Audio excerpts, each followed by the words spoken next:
Good morning, PCHS. It's Tuesday, September 23rd. I'm Kendall Bacon. Let's get you caught up on the latest headlines. It looks like you'll be able to continue to swipe and like on TikTok. Reports show that the algorithm will be controlled by Oracle in the U.S. This comes as the White House pushes ahead to finalize the TikTok sale. Several of the country's biggest news outlets are publicly pushing back on new restrictions that would sharply restrict reporting at the Pentagon. According to the new policy, reporters with the Pentagon credential will have to sign a pledge not to obtain or use unauthorized material. The New York Times, the Washington Post, and the Wall Street Journal have all issued statements criticizing the policy. Hegseth wrote on social media, quote, "Wear a badge and follow the rules, or go home." Ukrainian President Volodymyr Zelensky says he's meeting with President Donald Trump this weekend as U.S.-Russian tensions rise. He says they'll talk on the sidelines of the UN General Assembly in New York. Their meeting comes as Trump says he will defend the Baltic states and Poland from Russia if necessary. Switching to school news, here are your dress-up days for homecoming week. Monday will be pajama day. Tuesday is clone day. Wear a white shirt and jeans. Wednesday, shine like a star. That means dress like a celebrity or wear stars. Thursday is class colors, and Friday is show your parish pride. Class shirts are now on sale. They are $20 and available to purchase during lunch through this Friday. Seniors are pink, juniors are orange, sophomores are blue, freshmen are green. You can only pay in cash, so make sure you bring your cash with you. For your lunch today, we have buffalo chicken dip, fiestada pizza, chips, honey glazed carrots, and a selection of fruit. Let's head over to the sports corner with the latest on campus and in the nation. What's up, Bulls? I'm John Carter, and today I'm here with Will Crivey. Let's take a look at the parish top three. First we have Nick Kurtz, 493-foot bomb, straightaway dead center. Nick Kurtz leads the MLB for all rookies in home runs. He's having an incredible rookie season. What a bomb. Now coming in number 2, Rasmus Højgaard with a crazy chip. Bang! One of the best chips of the weekend. Thursday night football, Packers vs. Commanders. Jordan Love drops back in the pocket. Malik Heath with a big catch. The body control for this is just insane. I mean, it's incredible. Like, I've never seen a clip that great. Absolutely. Packers go on to win that game. All right, back to the desk. Good morning, Bulls. I'm Brendan Stewart, and this is the Sports Corner. And this week, we had a lot of great sports action. Starting off with college football, the Miami Hurricanes were able to beat Florida 26-7. Michigan were barely able to escape with the win against Nebraska 30-27. And the Auburn-Oklahoma game was littered with controversy. Auburn was robbed. The final score was 24-17, but during the game, the Sooners did an illegal play which resulted in a Sooners touchdown.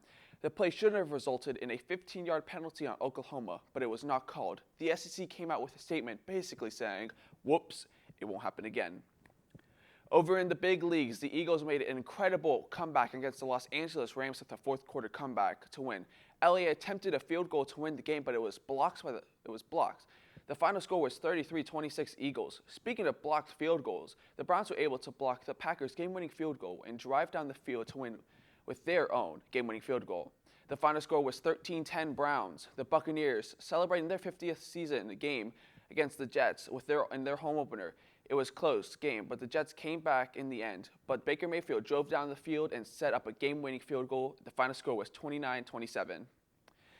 In MLB news, Clayton Kershaw has retired from the MLB after 18 seasons playing with the Dodgers. Mike Trout hit for his 400th career home runs. And the Blue Jays clinched the AL East title, and the Milwaukee Brewers clinched the NL East Central title. The Cincinnati Reds also clinched a wild card spot after beating the Cubs. In F1 news, Max Verstappen has won in Azerbaijan, with Carlos Sainz getting his first ever podium with his new team, Williams. And George Russell getting second, and championship leader Oscar Piastri crashing early in the race. That'll be all over here. Time to send it back to the desk. We now turn to our parish forecast and a look at the tropics. Hey Bulls, Willow here giving you the forecasts for today. The high is 90 degrees and the low is 74 degrees. The chance of rain is at 50% with some late night thunderstorms and showers. The humidity is at 84% and the winds are blowing at 2 miles per hour moving west-northwest.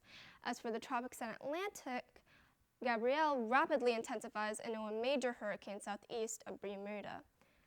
Gabrielle could strengthen as it is passed east of Bermuda yesterday. Gabrielle is expected to move east and stay in the Atlantic with no expectations of hitting land. Looking at the cone, the track follows through the central North Atlantic, where she is expected to settle down in a hurricane before becoming an extratropical storm. Near the Caribbean, 2 disturbances are currently under watch. As of now, Disturbance 1 has a 70% chance of forming in the next 7 days. It is expected to form a tropical depression later this week as it moves for more favorable conditions before heading out across the central Atlantic. Disturbance 2 has a 40% chance of forming in the next 7 days as it is expected to move west-northwest.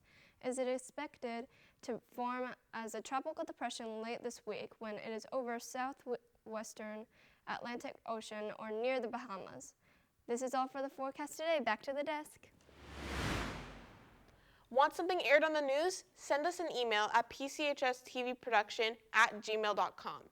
Make sure to like and subscribe to our YouTube page to see all of our shows and some of our talented TV production students' videos. You can also follow us on our Instagram, PCHS Productions. Join us again tomorrow for latest news in and around campus. For Bullseye News, I'm Kendall Bacon. Have a fantastic Tuesday, and as always,